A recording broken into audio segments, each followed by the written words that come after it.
Well, here we are, folks, live on Sunday night, the last Sunday of 2019. We are streaming headlong into 2020 in just a couple of days, as we all know. I remember when I was a kid, there was a cartoon on Saturday morning cartoons. It was one of the Hanna-Barbera, you know, uh, uh, cartoons that they did that, animation was not all that great. Science fiction-y. It was called Sealab 2020. And it was about a sea lab that was beneath the ocean, of course, a scientific lab and all the science fiction-y things they did. And it was a family that was down there and a bunch of scientists and the grandfather who kind of had a Race Bannon look. He was like, remember Johnny Quest? He was tall, he was in decent shape, he had a head of white hair, and he was 60 years old, and he was the grandfather in 2020. And I thought, wow, when am I going to be 60? And I thought, oh man, what, in 2020? And so that comes back to my mind. There's no real deep point I'm making with that other than to say it's amazing the little things the brain latches onto and keeps there. So in 2020, I will now be the age of the grandfather in Sealab 2020, which was a cartoon on Saturday mornings. So it's kind of funny. So yeah, I'll be 60 at the end of 2020. So in November. So Sue, is you're 60 this year in 2020. You and I are the same age. How about that? And I think Michael R. in the group somewhere. I think he's like a month older than me, or something like that. But I want to say hello to all of you. Thank you for being here. This is just a live, and I got nothing. I got nothing tonight. I've had kind of a slow day. I wasn't sure. I couldn't do this morning. I was frankly in another conversation that was very important. Excuse me, that I could have bailed out of, but I needed to be there. And at the same time, I was glad I had the conversation because I didn't really feel like coming in this morning. It was one of those days, where you feel weighted down and tired. And I'm not completely out of the woods on that. I've had all day to get untired, and it hasn't happened yet. But did have some good energy work with Michael and with Jennifer this morning. And there's something to say about that. And energy work. I was talking to Rainey a little bit about it this evening and trying to fill her in on what I was thinking. And sometimes you relate these things to people because it's all on a spiritual level. It has to do with who you are and what's going on the deeper realms that are different than the physical stuff. It's not being worn out from digging ditches during the day or heavy duty work or taxing my mind, but I was feeling very overburdened. And I'm not talking emotionally, I'm talking just physically. I felt like I described it today as feeling like my head was being pulled down into my shoulders and my shoulders down into my chest. And I felt slumpy and I felt bogged down. My legs felt like they were 1,000 pounds each. When I would get up and walk around, I was like, sheesh, I gotta sleep somewhere in here. But there were moments of high energy throughout the day as well. But overall, I felt a little dizzy in the head, a little like, I close my eyes right now, just thinking about it. I'm like, maybe I'll go to sleep. So I was a little drawn down today. And in talking to Jennifer and then to Michael today, there was a little bit of energy exercise, a little bit of energy rejuvenation from both of them. And I sit back and I find I have to get out of my head about this stuff because I get too trapped in the analytical. I get too trapped in. It's interesting. Rainey said to me this evening, just not even an hour ago, when I was talking about this, and she said, when you were in the church, she said, and you prayed, did you believe that there was something to that? Did you believe in miracles? Did you believe that God could answer your prayers and that your prayers meant something. I said, yeah, I did. I said, I was very invested into it back in the years. And she said, well, isn't that really no different than believing the spiritual aspect of this? And it's all different for me. I've never experienced this before. I had to deal with this stuff. Spiritual attack. When I was in my ministry days and in the church, spiritual attack was always Satan was attacking you because you were doing the work of God. And that's what we felt it was. And that attack could be, we just labeled many things as spiritual attack. And yet I never quite remember feeling like the ways I felt here now. And so there are, folks, I want to tell you something I'm still learning even now is that while my spirituality has shifted over the decades, the object of my spirituality is different and has shifted. I have had trouble releasing the brain to that, releasing the inner me to that. Not that I don't believe it, it's that I get stuck in my head. And maybe there are some of you who get that same way, where you say, there's all this body of things that I say I believe spiritually, whether you're in the church or out of the church or in some other religion or non-religion at all. There are things that attack you on a spiritual level. And I can't speak to it in great detail because I don't understand it all. And I'm still learning it. But it is the stuff that I'm finding. What I find is if you start to try to speak truth and you start to try to apply truth to yourself and try to expand and try to do better and be better, that you can get spiritually attacked. And I asked the question, well, who's attacking, and why would that be happening? And so there are things I'm still learning about this process and how these things work. And, I think Jennifer's in bed already over there in England. She's near Newcastle, which is, I think, 6 hours ahead of us. It's like 3 a.m. over there. But Michael, I saw that you're around. If you want to comment on any of this at any point through the night, that would be great. If any of you know about this stuff or have your input, go ahead and put it in the chat room and we'll talk about this stuff. And I've kind of ignored the chat room while I was getting that initial stuff out, so I could hear what you all have to say. But what would you say spiritual attack looks like for you? Sometimes I think we get sing-songy about it. We did in the church too. I'm being persecuted, and things like that. And I mock it only a little bit because I heard so much of it that it was hard to really fathom some of it. But what is spiritual attack and why does it hit us and where does it come from? And why is it that we allow ourselves to succumb to it? Is that what I've been experiencing? Or my brain will tell me, you're just tired today, dude. You didn't get enough sleep. You slept rugged last night. You were up several times. Your body hurts. Maybe that's all it is. And so we tend to look at those things and we will justify away the spiritual elements. It's like when we do paranormal investigation and we look for contact with the spirit realm. And there are times we get it and it's direct.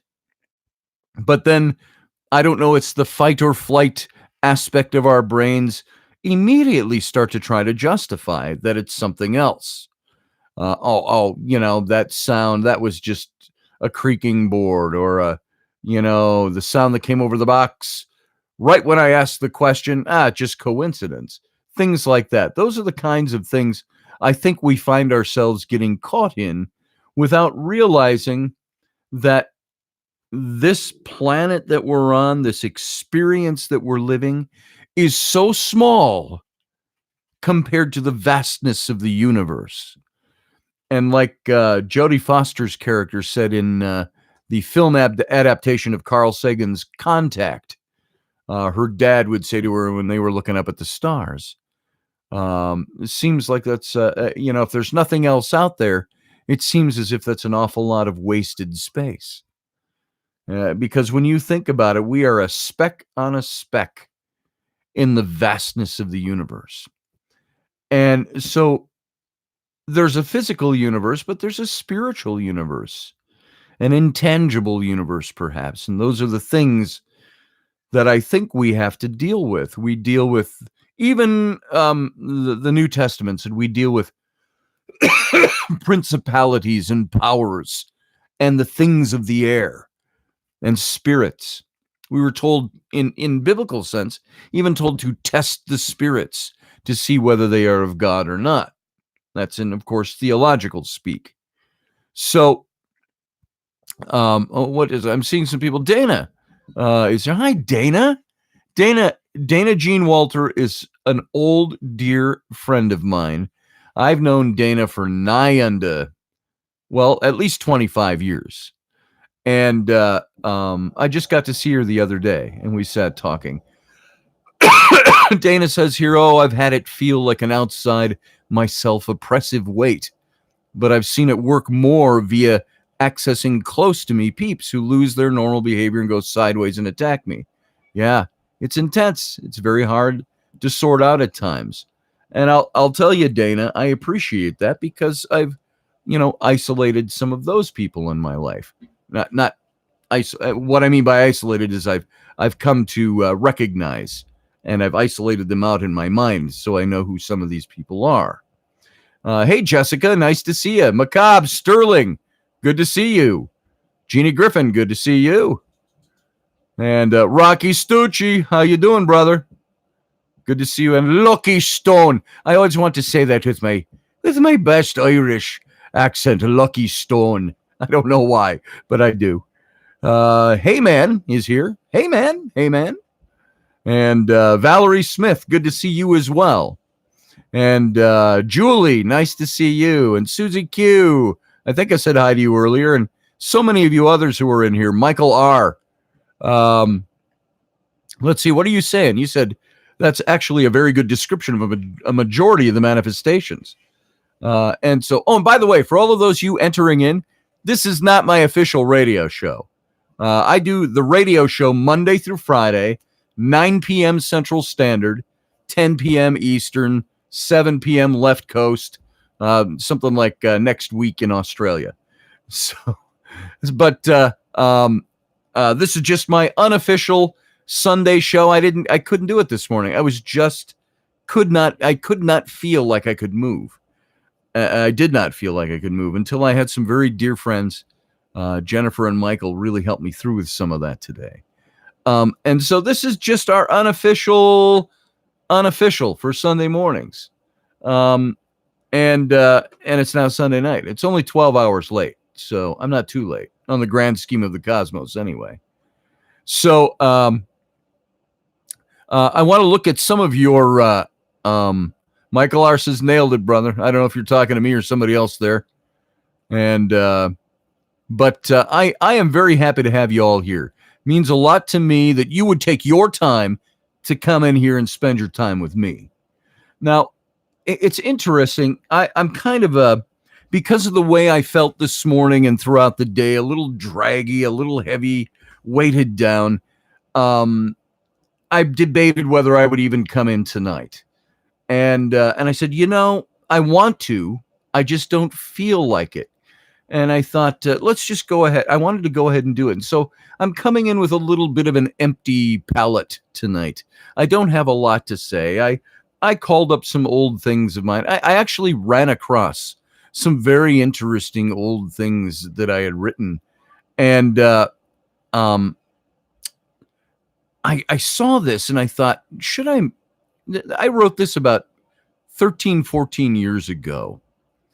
And I called it Living Backward. It was just a little thing I wrote in one of the blog sites I had. And, I've often been accused of being over analytical, which is something I did today.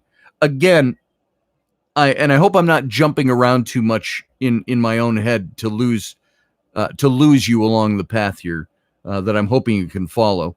But when I hear of this stuff of spiritual attack and things that drag us down, and it's spiritual, and maybe there's something I need to address, and I need to get the help of somebody else. First of all, the man in me wants to go. I can handle that stuff. I'm supposed to be able to handle that stuff. I'm somebody. I was once in ministry. I'm somebody who ministers to people in a different way now. I like to teach and I like to pontificate sometimes. Maybe sometimes there are people out there who want to slap me, say, "Shut up, you talk too much." But I look at all of that and I say I believe certain things and I try to share those things. And then yet when it comes to me personally, I find I have that. It's not an ability, is not the word I'm looking for. It's a propensity, a tendency to not appropriate it to self. So when I have something I say to you, look to those who are around you for guidance, look for spiritual help, look to the spiritual core of things. There are times with me that I run into the same things and I find myself not looking to the spiritual core, not looking for the answers where they probably lie in a spiritual realm. I don't like to over spiritualize personally. To use an extreme, it'd be like saying, I don't feel good. Maybe it's the small troll or demon that's living in my stomach. To do that would seem to me like I'm brushing off something that is real and tangible onto perhaps a superstition. So I have to ask myself, like we've been doing in this series I've been teaching for weeks now, asking yourself, why do I believe what I believe? What is it? The things I say I believe, why do I believe them? And if I say it's true for someone else and I share that information, what makes it so difficult for me to appropriate that information for myself? When I say I believe it, is it hypocrisy? Am I being a hypocrite when I come to you and say, believe this, lean on this, lean on those around you who know? And yet, when it comes my time to do that, I find that very hard to appropriate. I stick in my head too much. Are you like that? I know a lot of you here, and I see a lot of you here every day. And so I got to ask you, do you get stuck in your head about stuff sometimes? Heyman says spiritual attack signals to the individual to give up the momentary actions and thoughts. Give them up and do something to help someone else. It acts as a shield. And there's some truth in that. A lot of truth in that. For me, the hardest, and let me ask if you experience this same thing, the very hardest thing for me to do is to let go of something, to give up something. And I sometimes feel like, and you know me, I got to make a Star Trek reference here somewhere. I remember in one of the films when, and I may have mentioned this once before, but Captain Kirk, he said, I don't want my pain taken away. I need my pain. He says, I don't want to keep second guessing when I turned left that I should have turned right. I need those things. They have made me who I am. And that's a little bit of what I have going on in me, is that I am the product of all those left and right turns I've made. I am the product of making my mistakes and overcoming them. But many times I use that as a cover to say I'm sometimes scared to death to delve the spiritual depth and to let go of some of those things, to release them. It's so hard to do. I've had experiences in my life that some of you know about, some of you don't, that I look at people's past experiences when they are still stuck in the pain of it, and I say, there has to be a point where you release and let go of the past. If we can determine something I've done, in my own life for many years is work very hard at finding out the foundations of my modes of operation, the way I do things, why I am the way I am. And I've come to lots of solid answers. And I have stopped going back there to those things to cry about it in a sense of saying I'm being a crybaby about my past without really moving on from it. So I look at those things, I say, I've moved on. I can remember those things. They become a nostalgia, both good and bad. But if I camp there, I've not released it. I can't keep going back there and camping out. I'm not there anymore. I'm here. And so releasing that stuff, and I understand, I pass no judgment on anybody who struggles with things, even things of the past. But I look at it for myself personally and say, there are things in the past I've had to leave in the past because I haven't forgotten them. And I know what they do to me, and I know how they've affected me and how they made me who I am. But if I stay there, I'm not living here.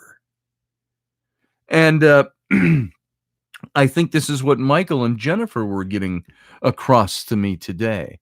And I got to tell you, seeing Dana here, I've got to say, Dana said this stuff to me for years. And I've had lots of good people in my life. And yet I still come to those places where it's really hard to accept that I'm in that need of looking to the spiritual and accepting that it does affect who I am. And that there could be spiritual battling. There could be spiritual challenges. There could be spiritual darkness that you have to sometimes overcome. I remember, and I got to make another Star Trek reference here because it was so poignant. And I think I've used this illustration before of this. But one of the Star Trek shows, Deep Space Nine, in its very first episode, that aired the first couple of weeks. I was going through some devastating stuff with my children. My twin daughters, my oldest, were 3 at the time. So this makes it 25 years ago. And about that, whenever that show first premiered. And I watched that premiere episode, and I was in kind of a despair at the time. And I remember in the plot line of this show, Captain Sisko had lost his wife. She commanded a starship in a battle. And he meets the spiritual elder, and I'm trying to remember this from memory, but there was something about one of their I don't even know what they were called, the spiritual element, the being. And this being was talking to Sisko. And she said, where do you exist? She asked him. And the spirit being. And he's standing on the bridge of his command station, and he says, I exist here. And then the scene changes, and he's standing on the burning bridge, and his wife is lying dead there, and the crew members are dead at this battle. And the voice says, then why do you exist here? And I don't remember the whole plot, but he asked the question, I don't understand. And he's back on his command bridge. And the voice says to him, if you exist here, and then it switches again back to the burning bridge and the death of his wife, then why do you exist here? And this is the question I constantly ask myself.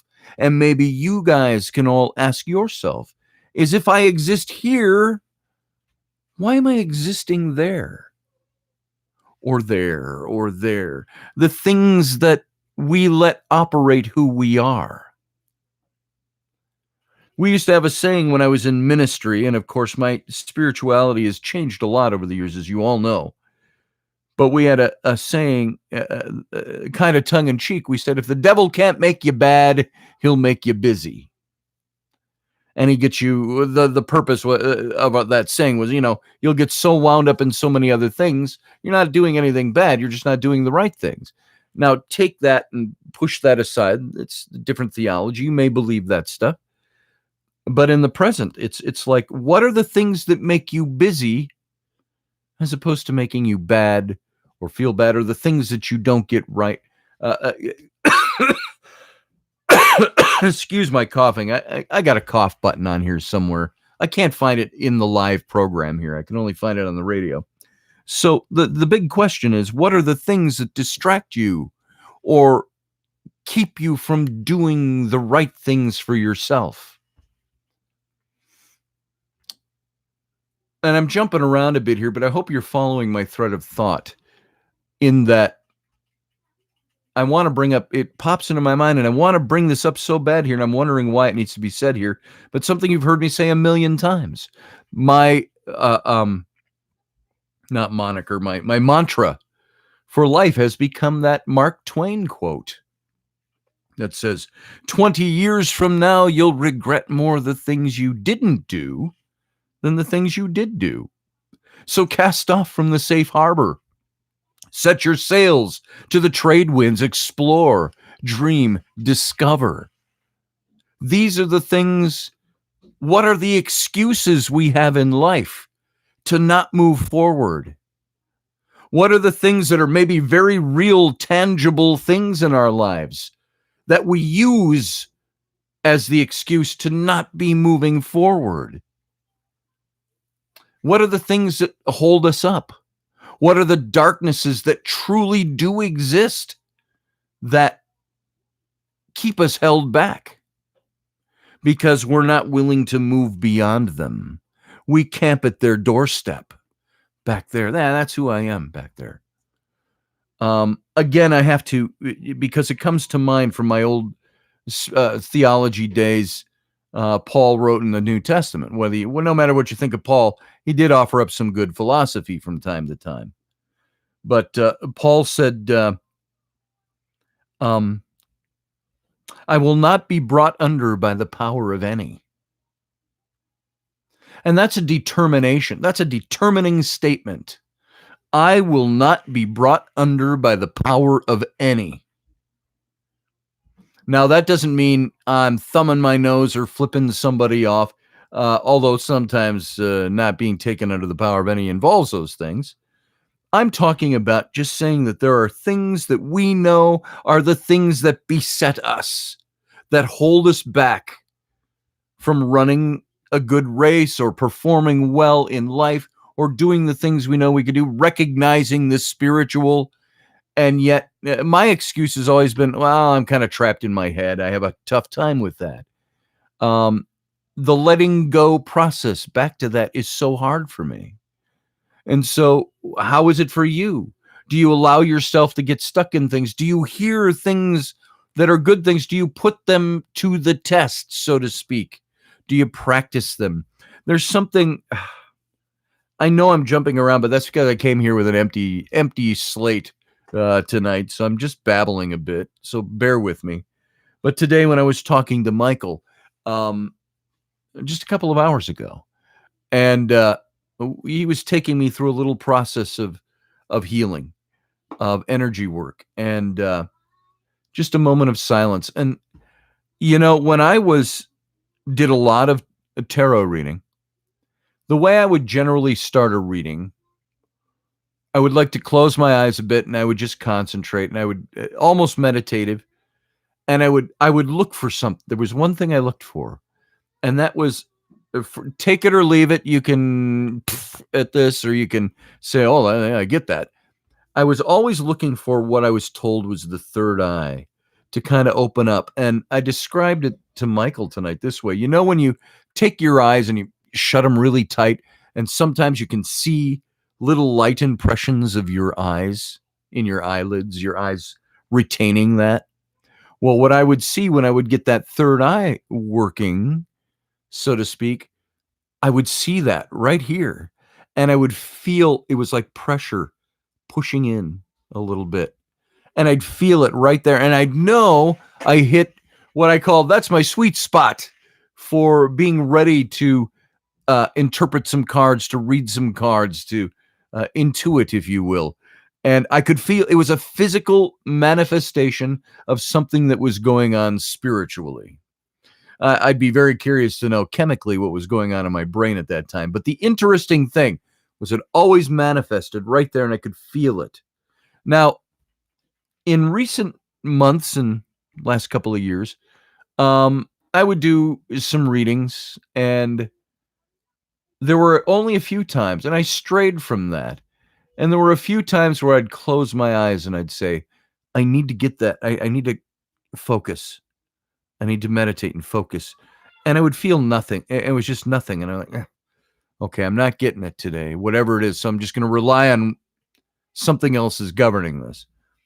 Now, tonight, for the first time in a long time, when Michael was doing a little energy healing with me, I just sat there. My right hand on my right knee, eyes closed, grounded. And I felt that during that. And I remember saying in my head very loud, I said, there it is. That's that thing. Now, I couldn't qualify for you what that is exactly. Michael told me what he knew it was. But there's my head getting in the way of my spirituality. Again, I can't qualify this. What is it? But I said, but there it is. And I could feel that. And it opened up and I could see it and I could feel there was a pressure right there. And I could feel that as we were going on tonight. And so those are the things that, wait a second. I just saw Leslie say, Dana, I'm not as nice as I used to be. Oh, go on, Leslie. Come on. You're nice. I gotta take a drink. Wet my whistle. And I'm sorry, I'm not paying close attention to the chat room. I'll get back in there. I'll look at things. Leslie, you'll be 64. So I said to Rainey, my wife of 20 years younger than me, the Beatles song comes to mind. When I get old and losing my hair many years from now. Now, of course, I would have sung that a while ago because I'm losing my hair. But will you still feed me? Will you still need me? Will you still feed me when I'm 64? So, I'm aging, and I know I'm aging, and I know it's getting there, and it's starting up. I'm getting into those years. Thank goodness I am not beslubbering yet.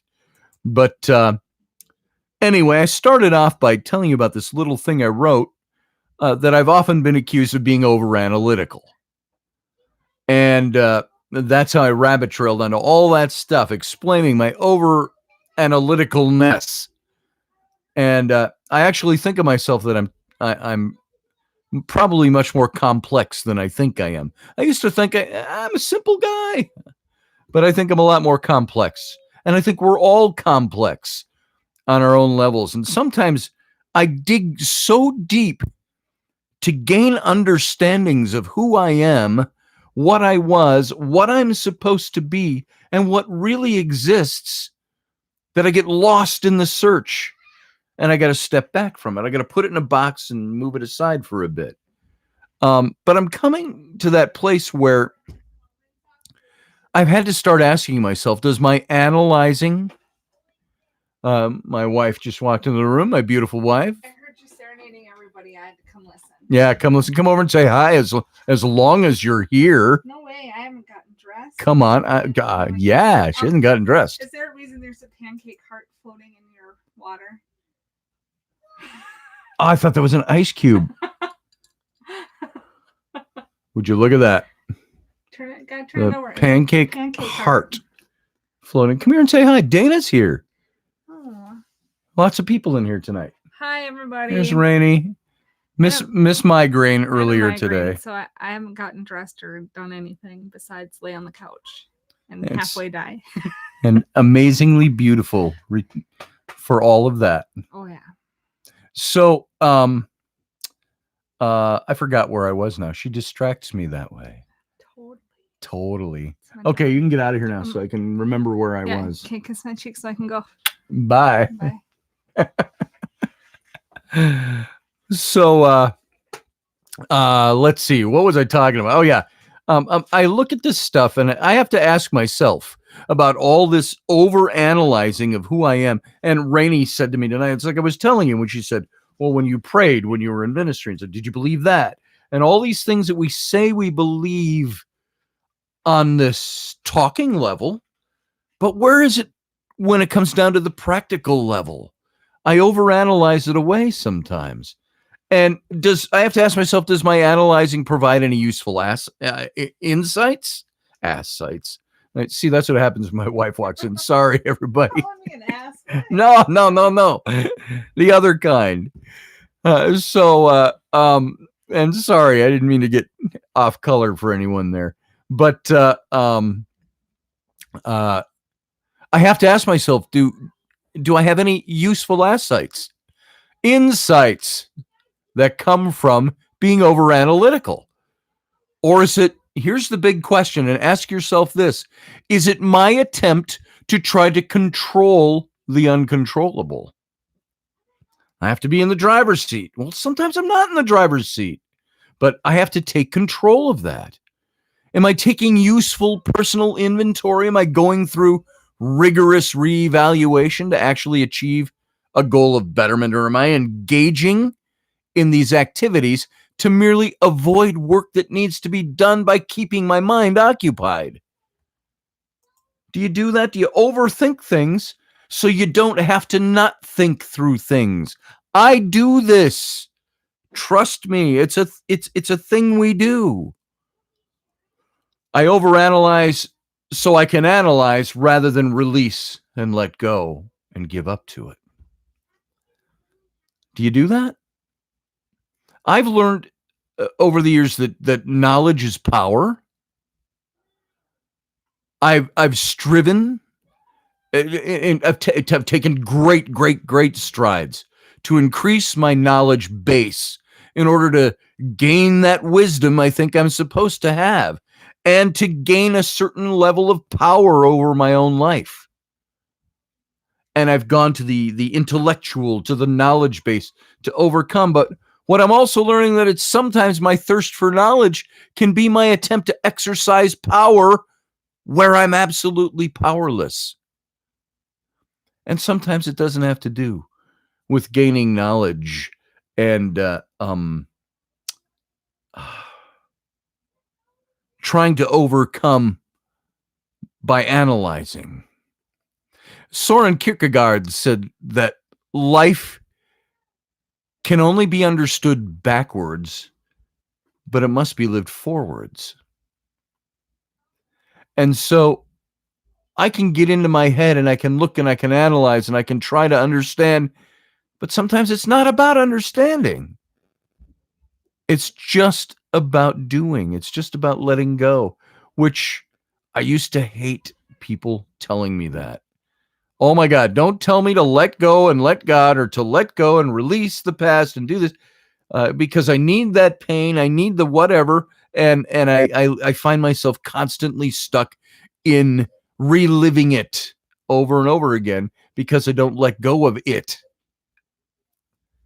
Rocky said to me once, that there was something about recounting things in his past that he gets it's really tiresome to hear people to keep recounting all the stuff that happened to them in their past rather than moving on from it.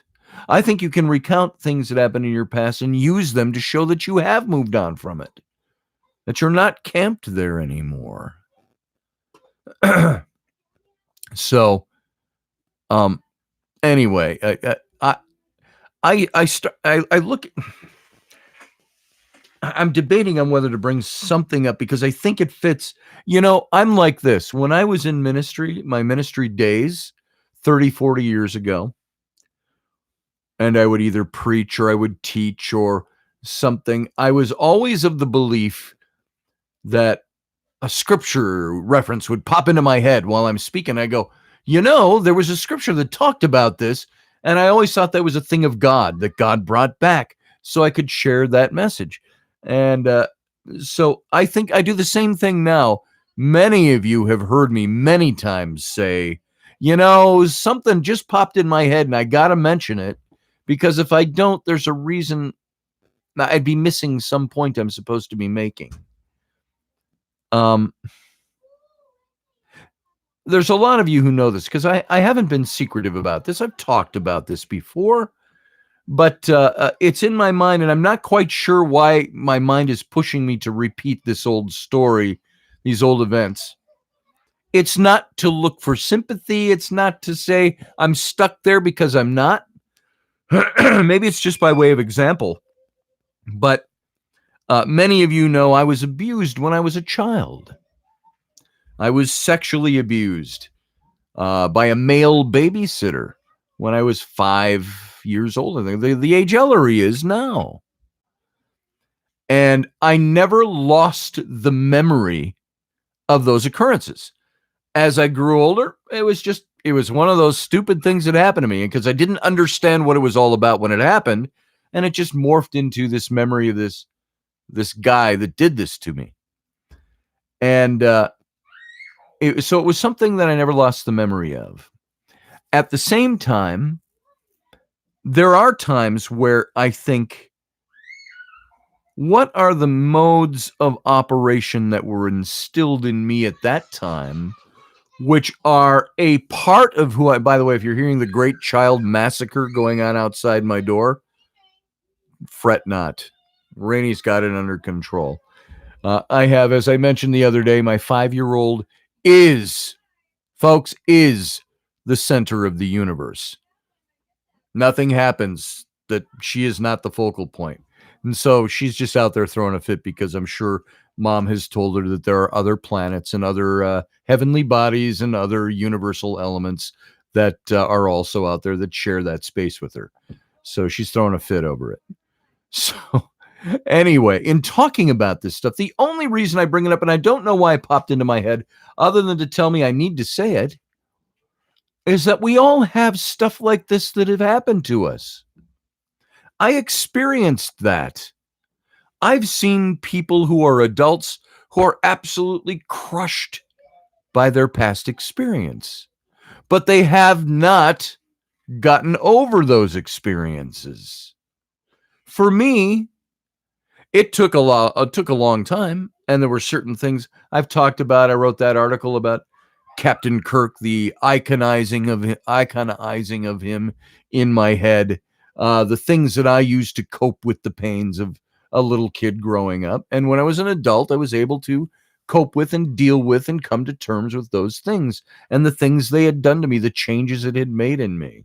I sometimes wonder what kind of person I would be if those things had never happened, because there are things that happen to little kids that form for the rest of their lives, the way they operate, the way they do things, the way they see the world.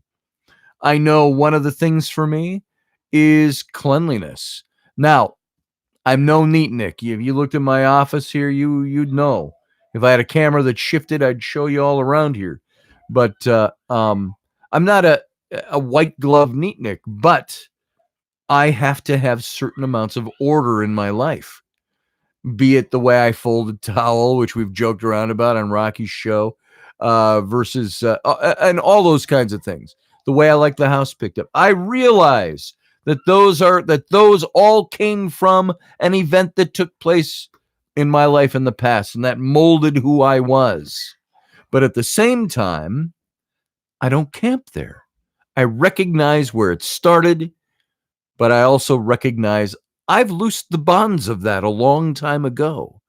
I can relate back to it in a nostalgic sort of way to say, look, I've been through this, and you make it to this point. And you overcome that. And sometimes I feel as I've just done it by my own bootstraps. And sometimes I recognize the certain things that were put in place psychologically or spiritually to help me cope and defend myself as a young kid until I was old enough to be able to deal with it as an adult. And maybe that's some of what I'm talking about here. That, I hate dirty dishes in the sink, and Two, Sean, I want my kids to make their bed. I want my kids to pick up after themselves. Sometimes I ride them a little bit too hard. I'm like, okay, that's like my 5-year-old. A little comic relief for you, maybe. My 5-year-old today, Ellery, 3 times today, she used the toilet that I could see because I'd walk in and she doesn't flush. And I'm still, after 3 years of trying to teach her how to do this, it's like, child, flush the toilet. Now, that's not the only problem. She'll go through one of those big double rolls of like whatever brand toilet paper, big fluffy double roll thing with the bears on it. And she'll use a whole roll in a day. I walked in there twice just this evening, and the toilet was looked like somebody had put whipped cream on but it's a mound of toilet paper that will not flush. Dad, the toilet's clogged up. Well, yeah, you got a half a roll of toilet paper in the toilet. And then that happened again, not long before I came in here to do this show. And I'm like, come on. Now, those are the things that irk me. It's like, come on, get it. I said, that toy I bought you? That's the same cost as as a package of toilet paper. Maybe I should take that toy and go return it so we can buy you your own private roll of toilet paper. And, I say it a bit tongue-in-cheek sometimes, and I think I don't want to shame my kid either, but I want my kid to get the idea. This costs money. But these are the things that I don't even know where I was going with that story with the toilet paper, other than to say there are modes of operation we learn very young. And we either get stuck there or we don't. Now, how do I bring this all back and relate this to what I'm talking about when I say we've got to release things? We've got to click into what we say we believe about these things and let go of our need to control it. Understand that there is a spiritual element to the universe. And that grates against my scientific or intelligent mind that says there must be a thus and so for everything. Well, maybe there's those veils we cannot pierce. And like today with Michael and Jennifer, and then helping me with some energy work, it's that coming to terms with understanding that I'm not always in control of everything, but there are things I can do about that.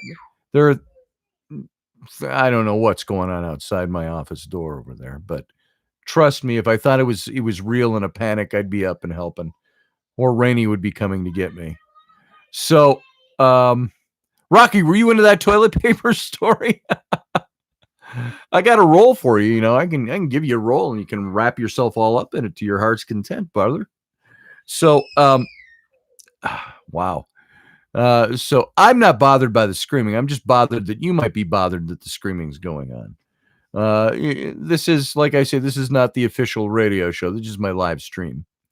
So where am I going with all of this?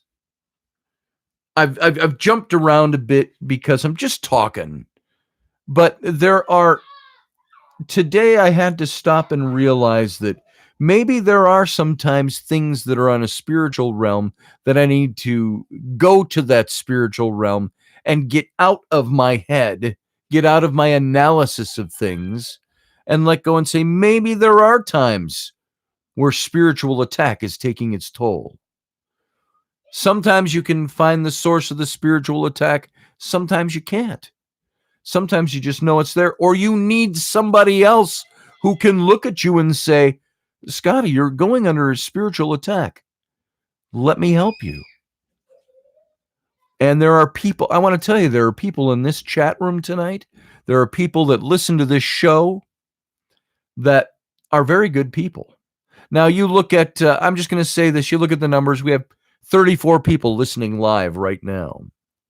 As soon as I am done with this show, it's going to say there were 180 people listening. So there are some things that those numbers are skewed. There's a lot more people exposed to this show that are there that if you need them, you can draw on them. According to the radio station, this show gets an average of about 5,000 listeners per night during the week. That's 5,000 more people that are out there listening to that show. You know, I've become a firm believer that if you need that help, you need that assistance, and it's been proven to me again and again just by you people in this chat room that when the need is there, somebody will be there for you. So all you need to do, maybe this is hard for some of you. It's hard for me. Maybe sometimes all you need to do is in the chat room here state, hey, I need some help with something. Anybody out there? You know what? That's how some people in our group have connected, is because of that very thing. Sometimes when somebody is over in this chat room over here and they're saying things about what's going on in their life, and sometimes we look at, I've been guilty of this, we look at it and we go, oh boy, that person's doing an awful lot of personal belly aching in a public chat room. And then you got to go, no, wait, that's not what it is. Sometimes people are doing that because they need you to pay attention. They need somebody, they're calling out for somebody to give them a hand. And that's happened in this very chat room. People listening but not in chat. Yeah, that's right. Yep. Dana, you're here because you love me. And I love you, and I'm so happy you're here. Guys, you don't know, and not to diminish anybody else here tonight. Dana, you don't know how nice it is to know that you're here tonight. I am so happy for that. Thank you. And so where do I want to go with this all tonight? I don't know how I want to tie this up. I don't always have a clue. There's no magic words. There's no prattling prose, no passionate reverie. I'm just spilling it off the top of my head tonight. And I don't know where I want to go with that. You know, and there was actually something that's on a totally different topic that I kind of called up that might be something that could be helpful with you, is about marriages and divorces and dealing with exes and stuff. But I think I'm going to pass on that tonight. I'm not going to go into that at all because I went in a totally different place. But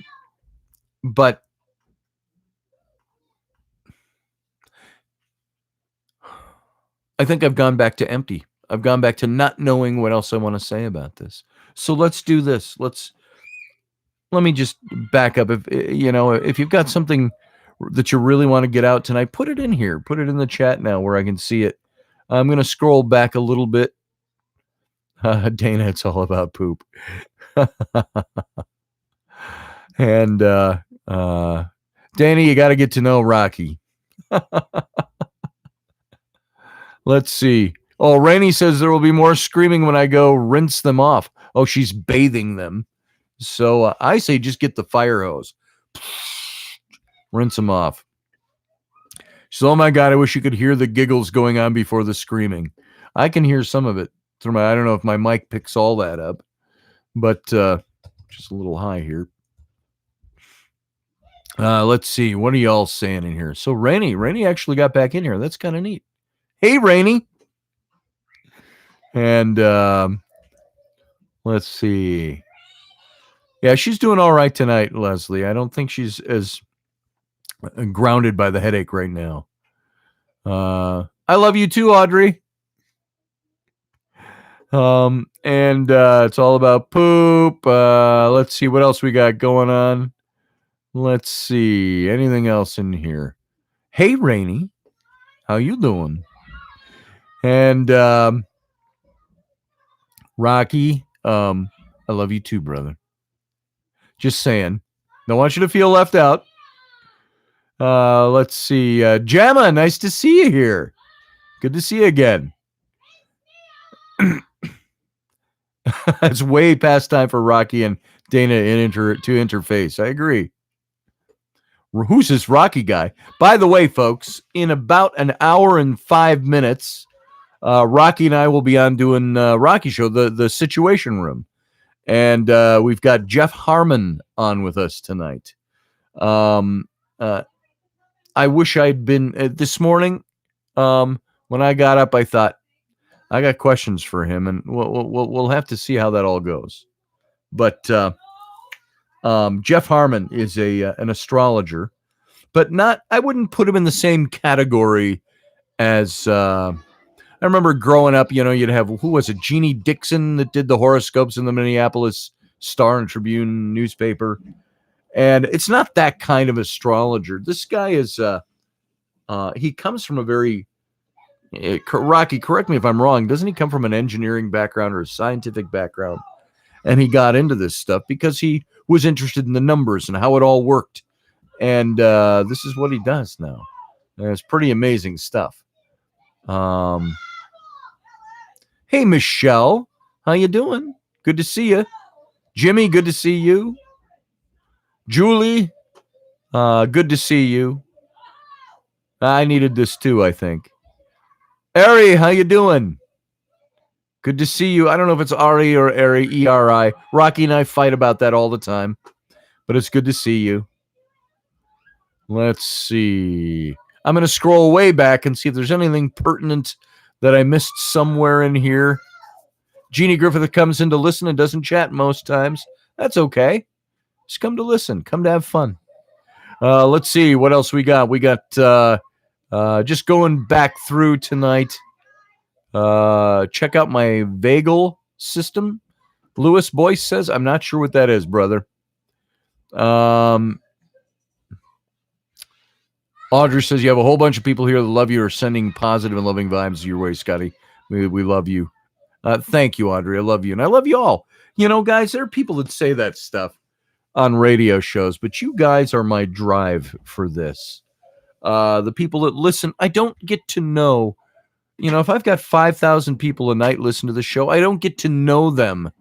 They're listening on the audio, they're listening on terrestrial stations and so on. But you guys are the core. You're the people that are here every night, and you participate in the chat, and I appreciate that. And for those of you who may not know, I doubt that anybody's here that doesn't know, but anybody that listens to this, and you're not showing up in the chat, the show we do Monday through Friday, do the audio version, and at the same time we simulcast this video version. And sometimes I even put up pictures and stuff that are pertinent to the things we're talking about. But the audio audience doesn't get to hear that or see those. But that's so we do them both at the same time. Let's see what else we got. I'm just scrolling back now. I'm just gonna see who all is here, what all people have to say. Let's see. Moving back. Michelle had to go. Michelle free. Toddlers stuff. I don't know if you guys can hear this or not. I'm going to open up my... Hold on. I'm going to open up my office door. See if you can hear this.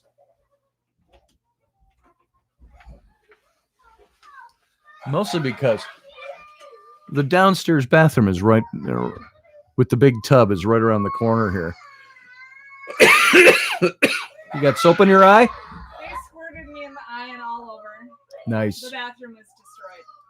No, I'll bet. And I just cleaned it. Oh, it'll be super clean So, anyway. So, I opened that up so you can maybe hear. There's so much giggling and stuff going on in there. And Rainey's washing them all up and trying to get them as clean as possible. They're having fun, Jeannie. That's right. It's home sweet home. There's time to see yelling around here is mom and dad yelling. And it's not fun. It's like, I think I say to my son or my daughters sometimes, I say, excuse me? Am I one of your friends at school or am I your dad? If you talk to me that way again, I will strip your room of every single belonging you have, and you will live a most miserable life cleaning my floors and washing dishes and bathtubs and toilets. And I want the plunger sparkly clean. I want to be able to drink a margarita. So, there are days like that around here too. So, yeah, that's true. That's true. They still find excuses to get up. That's right. So, guys, I don't know if I have that much more tonight. I'm not quite sure what all I can say more than I've said on this topic without breaking into other topics. I came in not sure what I was going to say. I said to Rainey, I said, I may only last 10 minutes tonight. But like I say, you put a quarter in me and I'll go for 4 hours. What are you doing? I squirted, Mom, and then Ellery tried to squirt me while I was getting down. There's Rowan. Come up here and say hi to everybody. As long as you're here interrupting my important radio show. Your door is open. I know, I opened it so people could hear you laughing. So there's Rowan Claire. She just turned 8, as most of you know.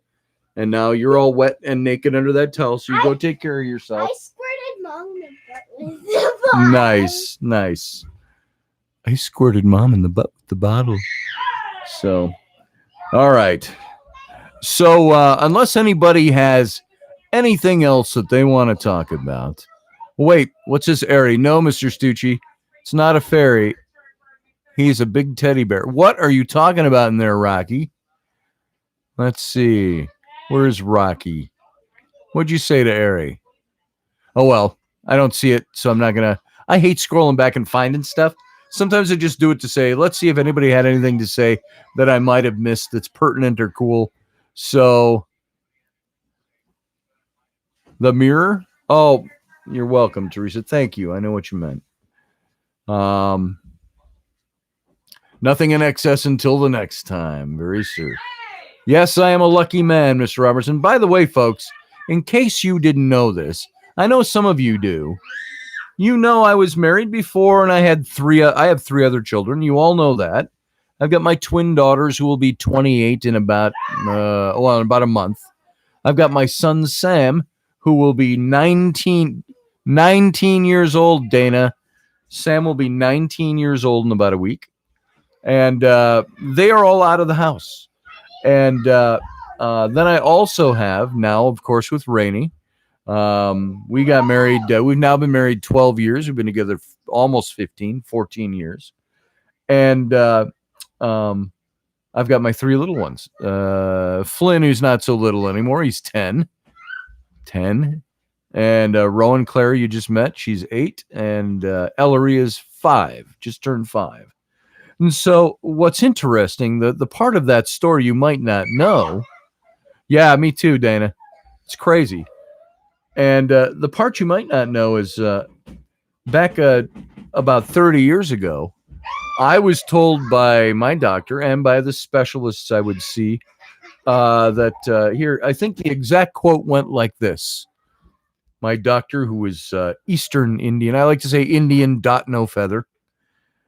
He said to me, well, Mr. Roberts, I hate to be the bearer of such bad tidings, but I do not believe you will ever father children. And so I was basically, in no uncertain terms, told that I would never be a dad. And 30 years ago, what was I? I was, what was I 30 years ago? 29 years old.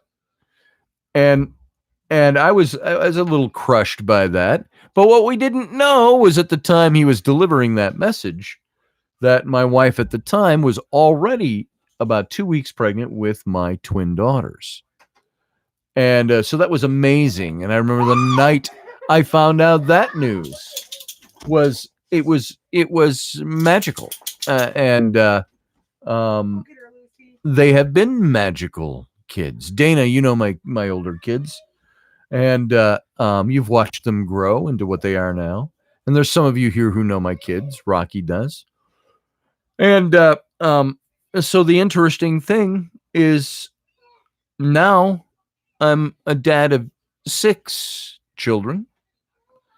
And I had to, when I was 30 years ago, the man who would never be able to father children, I had to, of course, go get the surgery to prevent any more from coming because I didn't want to put my wife through that again. I think Ellery just about killed her, and I'm not kidding about that. And so, and I don't know what the point I was going to make with that was, but that was a time where it just happened, and it wasn't supposed to happen, and it happened again, and then it happened again. So that's why I think there's 9 years difference between my eldest daughters and my son Sam. But then these three just came bing, bang, boom. Thank God I had a wife who enjoyed trying to make them.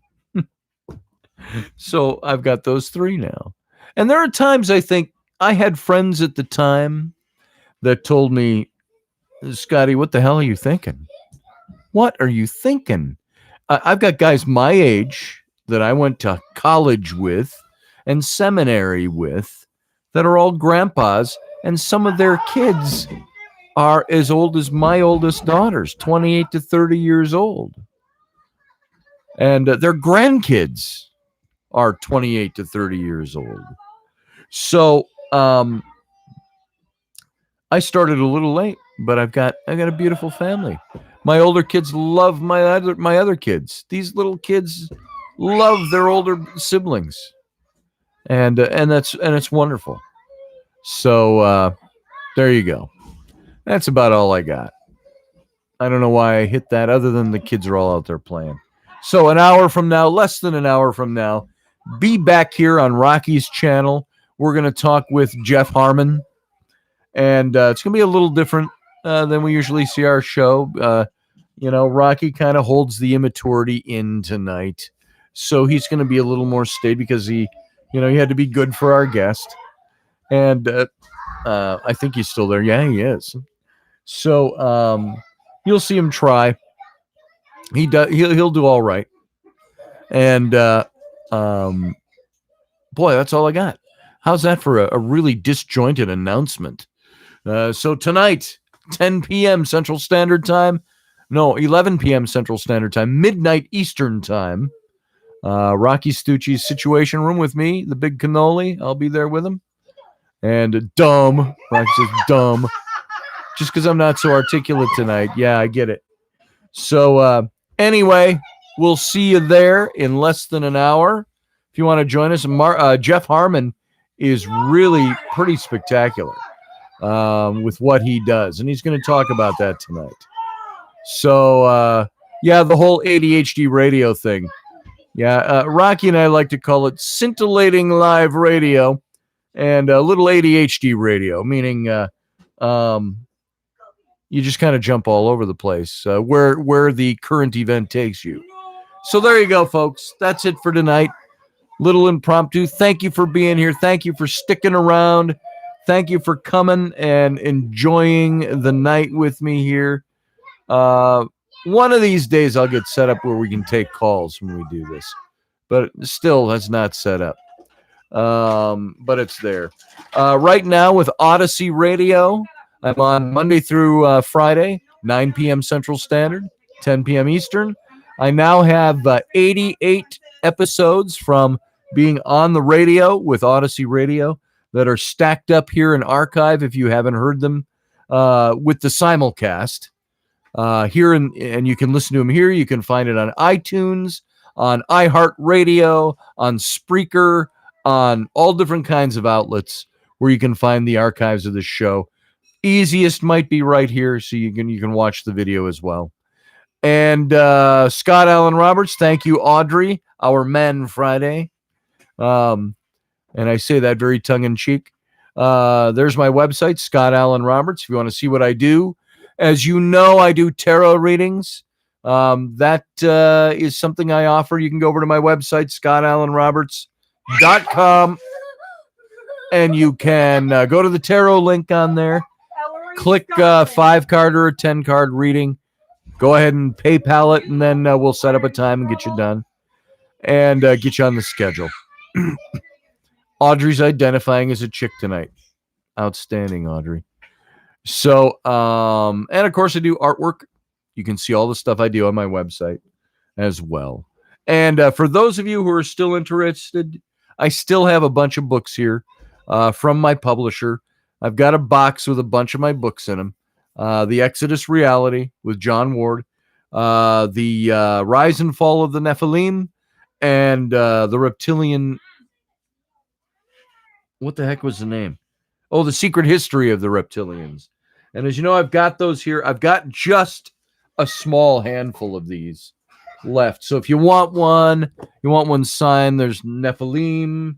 There is the follow-up to that, which was the Reptilians. And I'm only showing you, for those of you who haven't seen, and the Reptilians. And then, of course, one of my favorites really is the Exodus Reality that are with John Ward. It's got a lot of fun color pictures in it. It's pictures of all our travels over in Egypt as we were putting this thing together. So all of these are available now. And if you want to get them. And, of course, you can get the Rollicking Adventures of Tam O'Hare. And that's this is the color edition. I bought the rights from my publisher who published it in color. And this is the color edition of the book. And so you can pick that up as well. So there you go, folks. That's all I got tonight. Got my advertisements out of the way. And I appreciate your listening and being here. Think about the things I said. Take them to heart. Think about your own situations. See what you got going on. Thank you to everybody for being here. Thank you for my old friends, Dana and others who have come in. I appreciate your being here. It means a lot to me. Love you all. We will see you in, now 50 minutes over on Rocky's channel. And we'll see you tomorrow night, 9 o'clock Central Standard, right here for the Intrepid Radio program. And with that, have a good night.